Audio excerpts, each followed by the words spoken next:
A recording has just resurfaced online, and it has the internet focused on one question. What, if anything, did Ellen DeGeneres know? Talked to many other girls, and a lot of things have happened. That's Virginia Giuffre, the woman many people credit with helping expose Jeffrey Epstein's operation, the woman who named names, the woman whose story shook some of the most powerful circles in the world, and before she could fully finish telling it, she was gone. But this audio feels different. I do not believe he died by...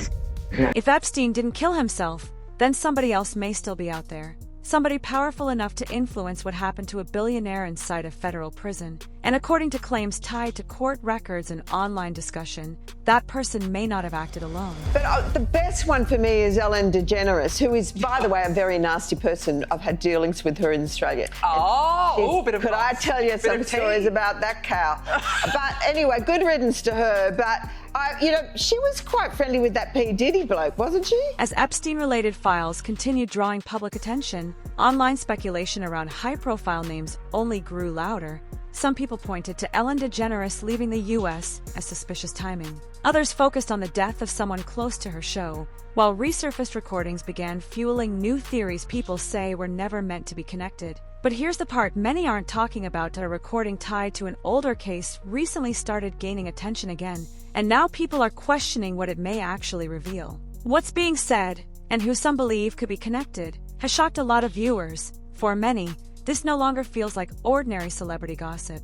They see a pattern of silence, a pattern of sudden exits, a pattern in which people who seem close to speaking out suddenly can't. And at the center of that conversation, two names keep appearing together in places many believe they shouldn't: Ellen DeGeneres and Ghislaine Maxwell. But before we get into those connections, you need to understand how this alleged system worked. Without that context, the rest of this won't fully make sense. She approached you to yeah, she's like, oh, do you need to make any extra money? I'm like, yeah. She's like, okay, I'll give you $200. This is older guy in Palm Beach. He gets a lot of massages from girls. That's how it allegedly began. According to victim accounts, Ghislaine Maxwell would approach vulnerable young women, offer money, and present the situation as something legitimate. By the time they understood what was really happening, many say they were already trapped. On July 2nd, 2020, Maxwell was arrested by the FBI in New Hampshire after reportedly keeping a low profile for months. Prosecutors accused her of helping recruit individuals for Epstein and, in some instances, participating in serious abuse herself. But this is the detail many people believe should never be overlooked. The allegations were not only about recruitment. They were also about participation, normalization, and creating an environment in which victims were made to feel that what was happening was somehow acceptable. Completely acceptable. She was like this really bright Mary Poppins kind of a figure, and she said, oh, you're reading a book on massage therapy. And, we started talking. She goes, oh, you know what? I know this guy. There's an opportunity, actually. If you want to become a real massage therapist, we can get you trained. Listen to that description. Mary Poppins, this proper English lady who seems so harmless. That, some victims suggested, was part of the effect of Maxwell's accent, her background, and the image she projected created a layer of respectability that may have made people lower their guard. No alarm bells went off because it was this proper English lady who just looked so nice. And this is where it becomes even more disturbing, because once some of these girls were inside that world, getting out was anything but easy. Glenn grabbed one foot, I grabbed the other. And she says you always want to keep one hand on the body when you're massaging somebody. And then he turns over and the entire thing changed. They said, take off your clothes. I had these little girl undies on, like little hearts on them, I remember. And they were laughing at that because they like that. The younger you look, the better it is. The younger you look, the better it is. The younger you look, the better it is. Let that sink in. These accounts do not describe isolated incidents. They describe what many believe was a system, a coordinated machine that would have required more than just two people to keep running. And that is why the resurfaced audio matters so much, because Virginia, the woman who helped bring this whole operation into public view, tried to warn people that Epstein was not acting alone. A lot of people involved. It took doctors, psychiatrists, gynecologists, dentists. All these people knew what was going on, hairstylists. I mean, the list goes on. I could keep going on and on and on. Drivers, chauffeurs, butlers, housemaids. It took all of these people turning a blind eye which they weren't blind to because we were right there blatantly in front of them. Did you catch that? Doctors, psychiatrists, dentists, hairstylists. These weren't just random workers. These were professionals, people who, at least in theory, had ethical and legal responsibilities. And yet, according to these claims, they said nothing. But Virginia wasn't only pointing at household staff or assistants. In voice notes and public statements, she suggested something far darker. So, just take a deep breath. I'm trying. It's just I'm not that type of person. That's why I was so. That's why I was. So she was sold a human being, sold like property, and the people buying, according to materials released through legal channels and widely discussed in the media, the alleged buyers and associates spanned entertainment, politics, and finance. And this is where the story becomes even more difficult to ignore, because more recent court-related revelations raised a question that many believe should have been headline news everywhere, but wasn't. She claims that 25 men, maybe friends, associates of the deceased financier, have been protected under secret settlements, secret deals, and that this information was not revealed to her during her trial. This is on top of what she claims are 4 other individuals, alleged co-conspirators, who were never. 25 secret deals, 25 people who were allegedly protected, and Maxwell is sitting in prison while these people walk free. If this is true, number one, wow. And who are these people? What is a secret settlement? Can we ever find out? Can the public ever find out? The question many people are asking is simple. Who are these 25 people? Which powerful figures, if any, were protected?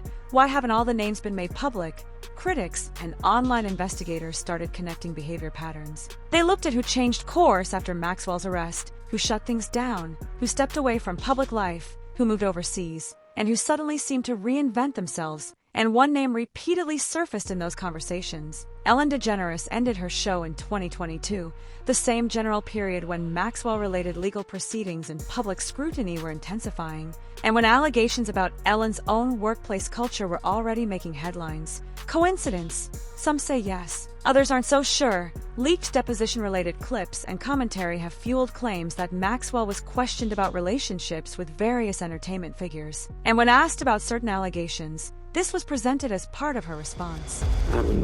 Her stories have changed so many times about what happens, when it happens, how it happens, with different versions. And each time she speaks, there's a different version. What did you make of Ghislaine Maxwell? You know, it reminded me of nobody taught me how to curtsy and I didn't inhale. There was a lot of this evidence that came out during the trial that suddenly she's like, no, it's fake. I mean, during the trial, they showed her that photo and she said, yeah, that's me, that's my... Maxwell denied wrongdoing, but public interest didn't disappear. Observers noted that she acknowledged being in certain photos and knowing people within these elite circles. And for critics, the broader pattern remained troubling. Well-known figures stepping back from long-running careers, leaving the country, or dramatically changing their public image just as scrutiny intensified to some. It looked less like coincidence and more like panic. She sounded so sincere, didn't she? Very she could sincere. Virtually choke on her words. But the best one for me is Ellen DeGeneres, who is, by the way, a very nasty person. I've had dealings with her in Australia. Could I tell you some stories about that cow? But here's the detail that made even more people suspicious. Ellen didn't step out of the spotlight quietly, and in the eyes of some online commentators, the timing mattered, especially because it came after the death of someone close to her show. Steven, Twitch boss, was seen by many as one of Ellen's closest on-screen allies, someone who had been around the production for years and, according to speculation online, may have known more than the public ever realized. More tonight about the tragic suicide of Steven Twitch boss and the detailed steps he took to hide his plans. TMZ is reporting when Twitch left his home the day before his he took an Uber to a motel about a mile away. At the motel, he switched his phone to airplane mode so no one could reach. He switched his phone to airplane mode. He checked into a motel under his own name. He left a note. We also now know that Twitch left a suicide note. Details have not been made public, but TMZ reports the note alluded to challenges Twitch had faced in the past. The note was publicly described as alluding to personal struggles, but on forums and in leaked message discussions, people began claiming it meant much more than what mainstream coverage suggested. According to those unverified online accounts, he had spoken to his wife about things he allegedly witnessed while working around powerful people, things he never imagined would be connected to such darkness. I want to take you back to a time in my life where I tried to commit suicide a couple of times. because it was so dark. I thought the only way to make this better, this pain go away, is to end my life.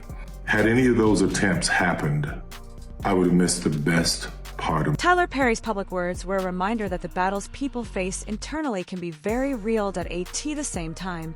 Critics continue to point to the timing of Twitch's death, coming during a period when Ellen was under heavy scrutiny and Epstein-related material was again becoming a major public focus. For them, that timing still raises questions. And people also remember that Twitch appeared on Ellen's show during the period when she was publicly responding to allegations about toxic workplace behavior. She doesn't seem nice. It seems forced. People that are like that all the time, she doesn't seem nice. It's very forced. And whatever, you're allowed to be a right? You're allowed to be nasty to people. You're accomplished. You're a comedian. You did the whole thing. What you're not allowed to do is have a Guantanamo Bay situation in the backstage of your show where everybody's walking around afraid for their life. Walking around afraid for their life on a talk show set. Think about that. And speaking of that set, this is where the conversation gets even stranger because viewers started noticing visual similarities they said they couldn't ignore. Nice. We could have done this here. Yeah, I was thinking about it, but I was like, you know what? That's a good way to die. They're not going to let me buy that place. Look at it. Oh, well, you know where that is too, right? It's a similar image to that, right? No. I know Jamie does. What is it? It's on the set of a famous talk show that's now not on anymore. Oh, Ellen? Was that Ellen? Yeah. Really? Just look at the temple and then look at the...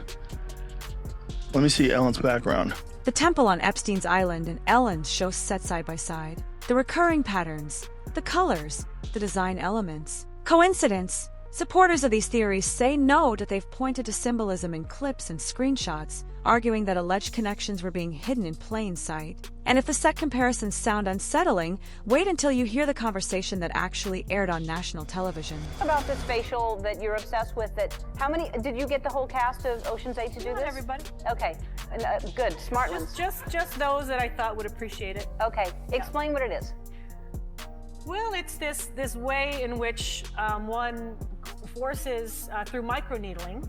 It's like a little roller with these, some of you, I think many of you know it, and it pushes through the skin and ruptures the collagen and then boosts it. You look like a burn victim for a day, but then it pushes the What are you pushing into the skin, Sandra? Sarah? Carrie? What are you pushing into the skin? Well, you push in whatever the facialist would like to insert into your pores. But what is it? It is an extraction from a piece of skin that came from a young person far, far away, and they somehow figured out how to extract it. Somehow figured out how to extract its fur from a Korean baby. People laughed on national television, and no one stopped the segment. Now, some viewers say it was only a joke about a cosmetic trend. But others argue that when you place that moment beside other disturbing allegations circulating about Hollywood at the time, the laughter feels much darker. Chris Hansen, widely known from To Catch a Predator, has spoken publicly about claims involving underground exploitation networks in Hollywood, including allegations tied to children and biological material. And he was a billionaire freakazoid. Yes. And part of his deal, he's in prison in jail up in Canada, waiting, charges all over the globe.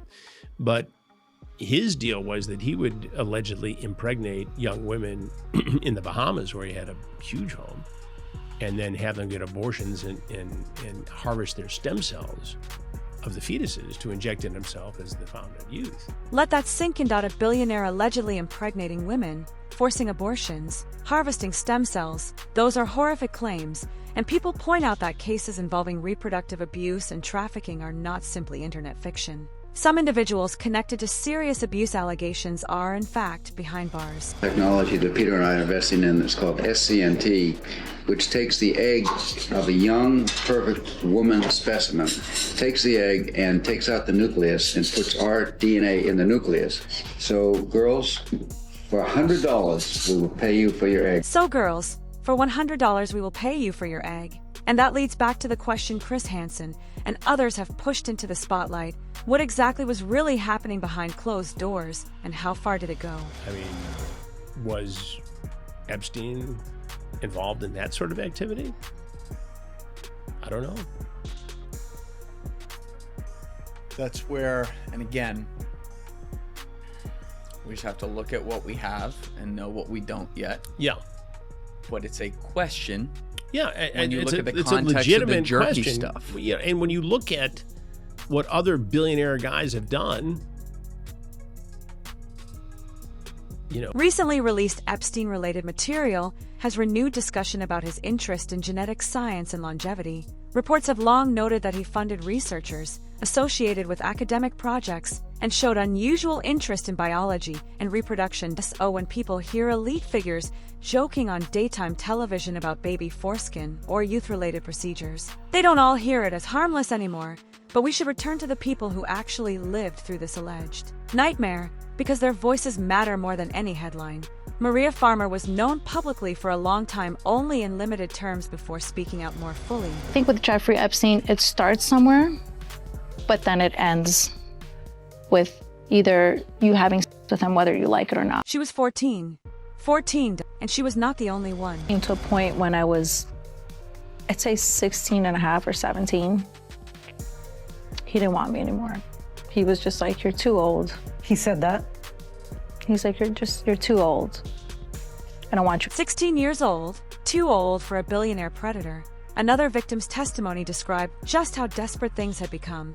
She was reportedly willing to risk death to escape, willing to swim into the ocean at night rather than face one more day of what was being done to her.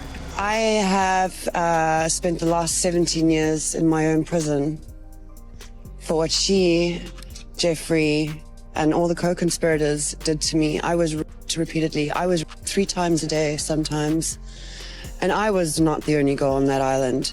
There was a constant stream of girls being over and over and over again. A constant stream over and over again for years, and nobody stopped it.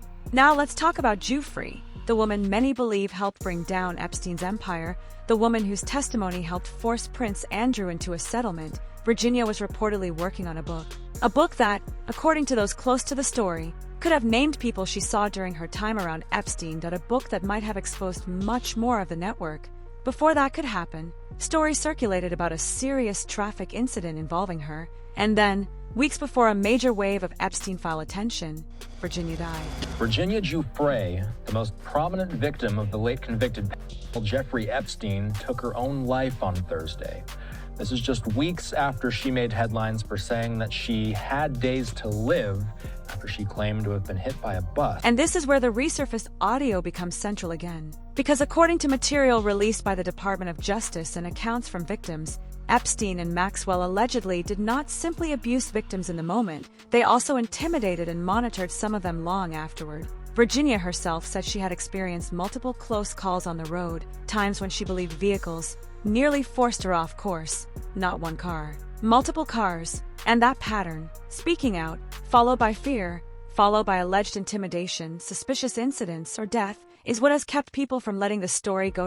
In the eyes of many, it wasn't unique to Virginia. Anytime someone with first-hand knowledge seemed close to exposing too much, something happened. They were discredited, silenced, or they simply disappeared from public view. And then there were the emails. The Epstein files revealed something else that many found deeply disturbing, possible code words. A statement given to NBC News was quoted as such from the 41-year-old's family. It says, "It's with utterly broken hearts that we announce that Virginia passed away last night at her farm in Western Australia.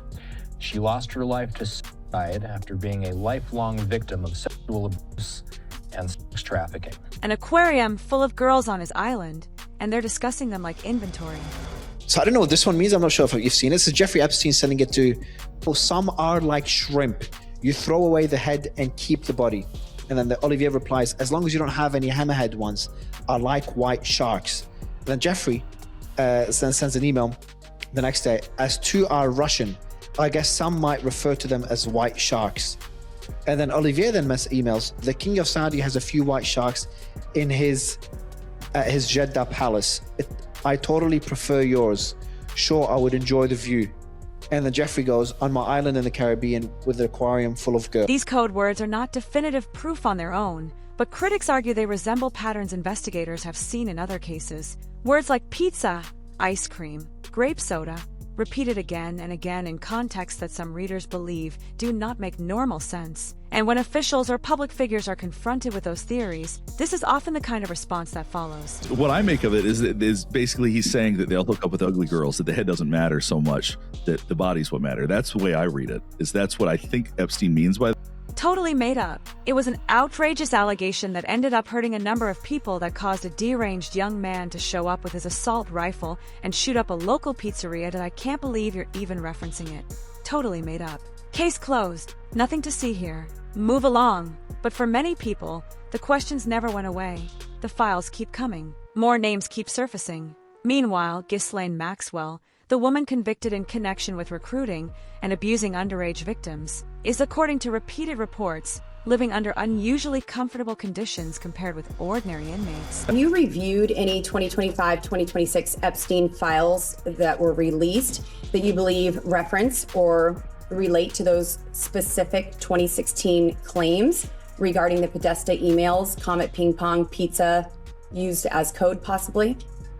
I'm sorry, you're asking her about whether she's reviewed emails in the Epstein files which relate to the wacky Pizzagate scandal. You could characterize it however you want. I just would like to know if she's familiar with any of them. So excuse me, your question is about whether or not she has reviewed any emails in the Epstein release files about Pizzagate. Correct. Pizzagate was totally made up. It was an outrageous allegation that ended up hurting a number of people, that caused a deranged young man to show up with his assault rifle and shoot up a local pizzeria. I can't believe you're even referencing a laptop in prison, private visits, meals delivered to her cell, bottled water while other inmates drink tap water, an umbrella to protect her from the sun during her daily walks. Access to a laptop computer, which is unheard of, to visits where they lock down the camp and no one can leave their bunks while she's having visitors. In fact, she's getting special treatment. Other inmates are reportedly threatened with punishment if they complain about those perks. For critics, that does not look like ordinary prison life. That it looks like the kind of treatment given when authorities fear what a person might reveal. And despite the evidence presented at trial and years of public pressure, Maxwell still has not publicly named every powerful person many believe was connected. We've been told from the day she got there, do not discuss her, do not put anything in writing, do not talk about her on the phone, do not make any trouble regarding Ms. Maxwell, or we will move you. Professional people, adults, that's her story, and she's sticking to it, even though victims have said otherwise, even though court records and testimony paint a different picture, even though she is in prison for crimes involving minors. Now, new investigative efforts, including attention on what happened at Epstein's Zorro Ranch, are again raising expectations that more information may still come out.